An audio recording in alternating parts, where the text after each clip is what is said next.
방영된 조선정신과 의사 유세풍 2화에서는 서은우를 살리려는 유세풍의 모습을 여러 번 볼 수 있었는데요. 자신이 스스로 목숨을 끊으려는 장소마다 유세풍이 나타나자 그에게 왜 자신을 살리려 하는 것인지 묻는 서은우였죠. 그런 그녀에게 자신을 살린 것이 서은우가 아니었냐며 자신에게 말했던 것처럼 삶을 살아가라 말하는 유세풍의 모습을 볼 수 있었습니다. 그리고 그런 그의 마음이 전달되었는지 마지막에는 삶을 살아가려 하는 서은우의 모습도 함께 볼 수 있었는데요.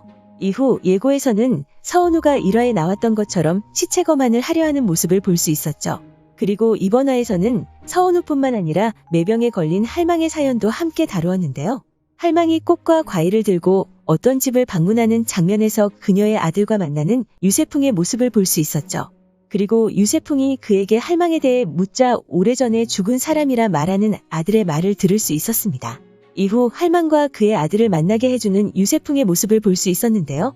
그녀를 반가워하기는커녕 다시는 보고 싶지 않다 말하는 그녀의 아들이었죠.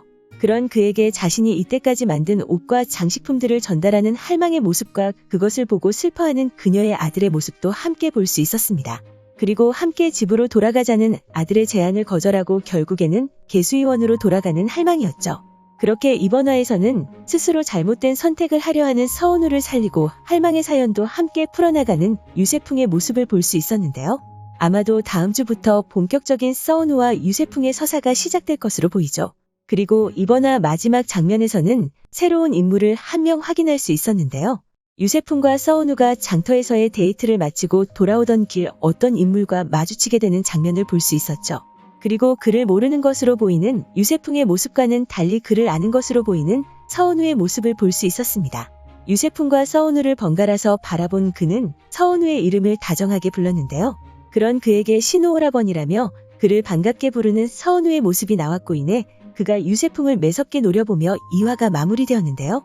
이후 예고에서는 조태학이 새로 등장한 인물인 조신우에게 유세엽이라는 자를 찾으라고 말하는 장면이 나왔죠. 그리고 조신우의 인물 정보에서 그가 어떤 인물인지 자세하게 알 수 있었는데요. 그의 인물 정보를 간략하게 옮겨보자면 소라현의 감찰 어사이자 조태학의 양자라 나와 있었습니다. 나이답지 않은 무게감과 날카로운 카리스마를 뿜어내는 냉철한 남자이자 감정도 열정도 없는 그를 감성에 젖게 만들고 무장해제시키는 인물이 바로 서은우였는데요. 조씨 가문의 서자로 태어나 어려서부터 괄시와 천대 속에서 자랐지만 그의 성품을 알아본 서은우의 아버지가 제자로 받아들이게 되었죠.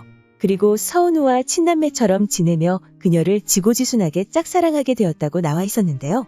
그러던 어느 날 조태학의 부름을 받고 소라현의 감찰어사로 부임하라는 말을 들은 그는 유세엽이라는 사람을 찾아 철저하게 감시하라는 명을 받게 되었다 나와 있었습니다. 그렇게 자신이 짝사랑하는 서은우가 있는 소라현에서 유세풍을 감시하는 역할을 맡은 조신우가 이번 화 마지막에 등장했는데요. 조태학이 유세풍을 감시하라는 이유는 선왕의 죽음에 대해 알고 있는 유일한 인물이 유세풍이라서 그런 것으로 보이죠. 그렇게 유세풍 서은우 그리고 조신우의 삼각관계와 함께 조신우로 인해 선왕의 죽음에 대한 의문을 품게 될 유세풍의 모습이 나올 것으로 보이는데요. 과연 유세풍은 선왕의 죽음에 대한 진실을 밝히고 자신의 아버지의 억울한 죽음까지 밝혀낼 수 있을까요? 오늘 준비한 영상은 여기까지입니다. 시청해주셔서 감사합니다.